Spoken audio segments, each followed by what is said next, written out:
What I have here, we're looking down on the top of it. One ugly knotted log. Now this is something, if you were out in the woods and you cut it, you knew it'd be a pain to split. So it's the perfect vehicle to be a one-time use wood cook stove. What we've done is chainsawed it down one side, across the middle, another, and then another. So we've brought it down the log 3 times, going down about, I'd say about 85% of the way down. What I'll do is I'll take some plastic, or not plastic, but waxed cup and cut it into strips to light it. I'll be dropping that down the center, and it'll actually start from the center there. The one thing you need to look at is what is your thickest pillar, because the thickest pillar should go away from the wind, because it'll blow the flame toward it and burn it off first. So the thicker one is better to the far side of the wind, because it'll hold up longer. We're going to get us lit up here and put our fry pan on full of potatoes, or as everybody else knows it as taters around here, and get this thing frying. Show you how well it works. So what I've got is my big, 14-inch pan. It's going to sit on the log over here for a minute while I slice up my taters. I better go find them taters. I thought they were out here. They are.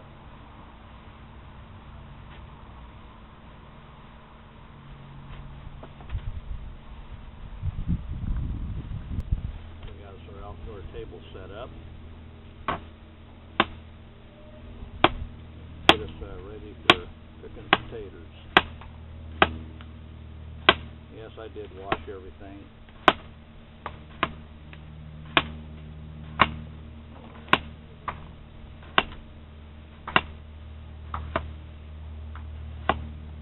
We'll get that pan filled up here. As you can see, I got me a big pan of taters there. We'll get that cooked up. So what I've got here is I'm going to start up this log stove, and I've got some old lamp oil here sitting outside, and I've cut up some strips of wax cup, wax paper, and drop them down in here.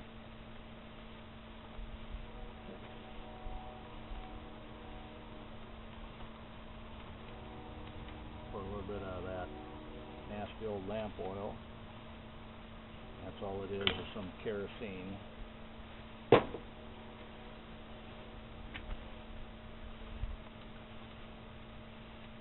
you can do this with one match.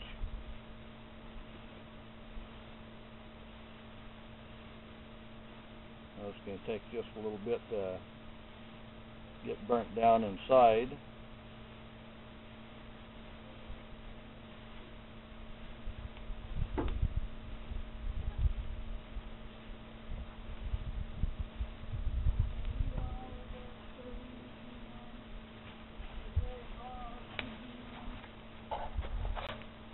As you can see, the wax paper cup is pretty much gone. I did put some kerosene lamp oil down there from an old lamp I had outside. Been out here all winter, so I'm not sure how good that was, but it did get the thing lit. But I'm seeing that it's kind of lit a cavity there. I don't know if that's going to be a problem or not, but I'd rather have the whole thing lit, so I'm going to do a little bit of more work to get the rest of it lit here. Well, as you can see, it is burning fairly well there.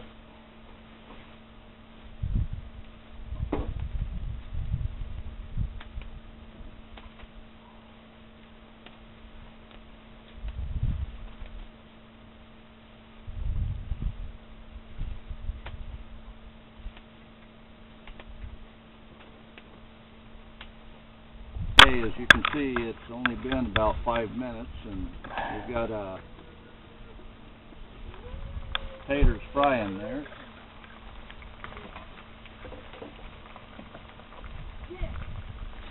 This is when you're going to need all your hot mitt holders.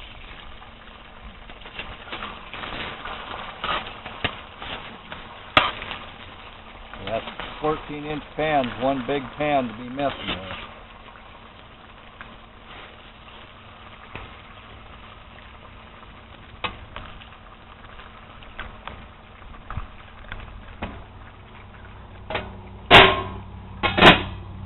Want any camp pepper.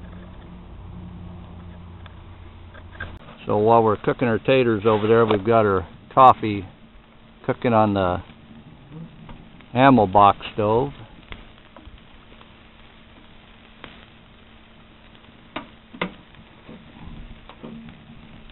I've got it on high.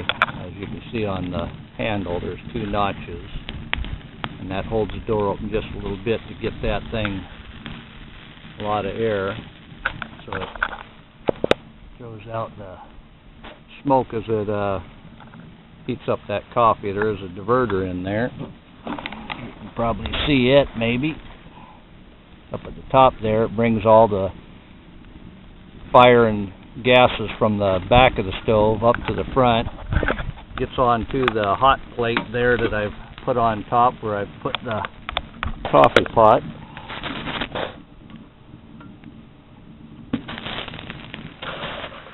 And it'll actually sit there and boil water. You'll see in a minute.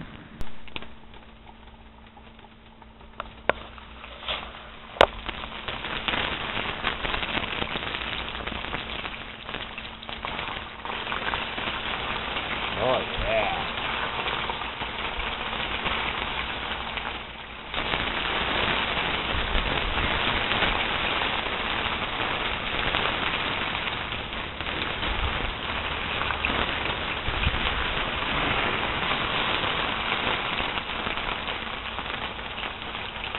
This is off the grid cooking. This log works about as fast as on the burner in the house.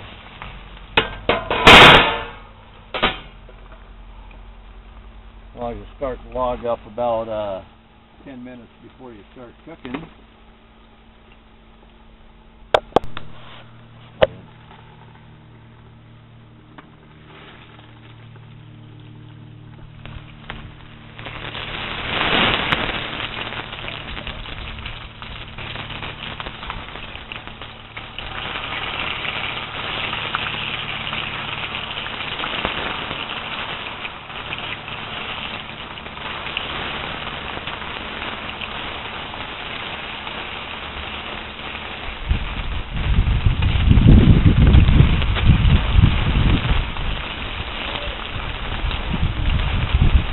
A little bit of wind here.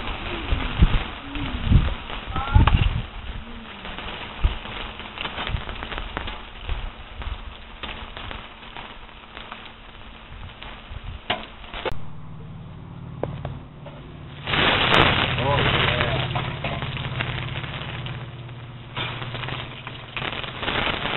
That's what I'm talking about. Crispy fried taters.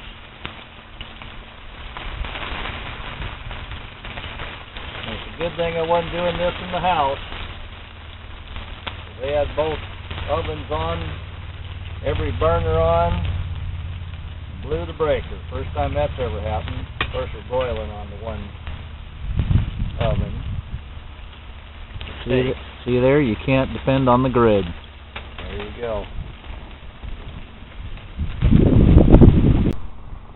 So we're pretty much done there, since this is a cast iron pan and heavy and everything else. Set it up over here, but as you can see here, the pillars on top aren't burnt where the pan was sitting, and you can see by the fry on the taters there that it was completely frying all the way around the pan. The beauty of it is it doesn't burn the wood on top, and it is a good rest for the pan.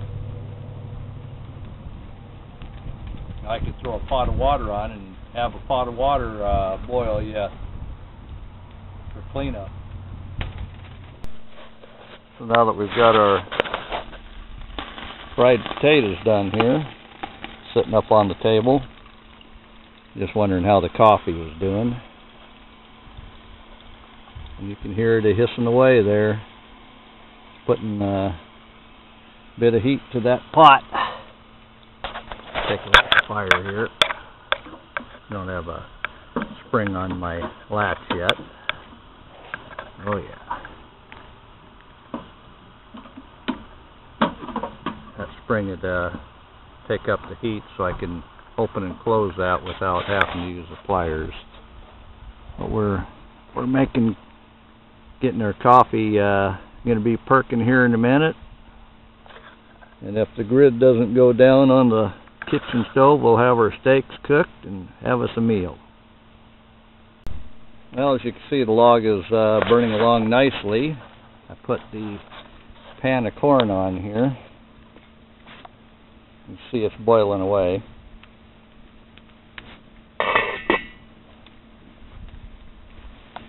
Just saying, if you got some ugly wood around that doesn't look like it'll split very easily, best thing to do is chainsaw down 3 directions, crossing the middle.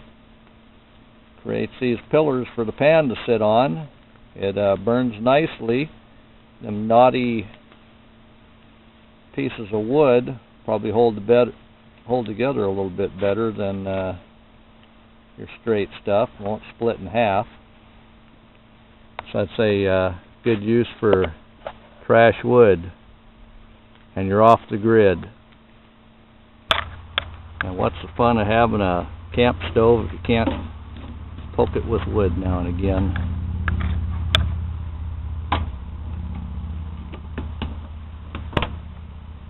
And it is heating up the pot of coffee here. I hear it hissing. It'll be boiling yet. Yeah, that log's burning right along there. We still got our water boiling. I think that corn's done, so I'll take it off.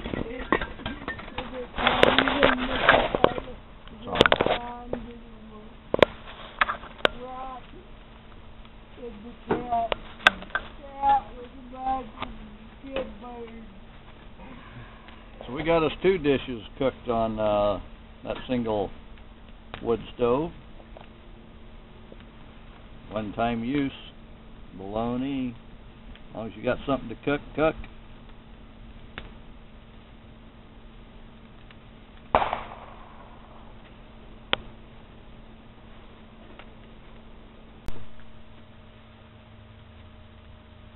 So as you can see, it's burnt down fairly well. Just sitting there on its own. We went inside to eat. And while we were inside, I had this stoked up and it made coffee. Take the windscreen off of it here.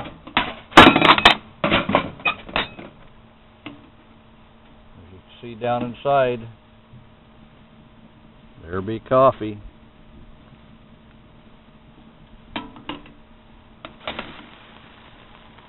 Oh yeah, sizzle it does.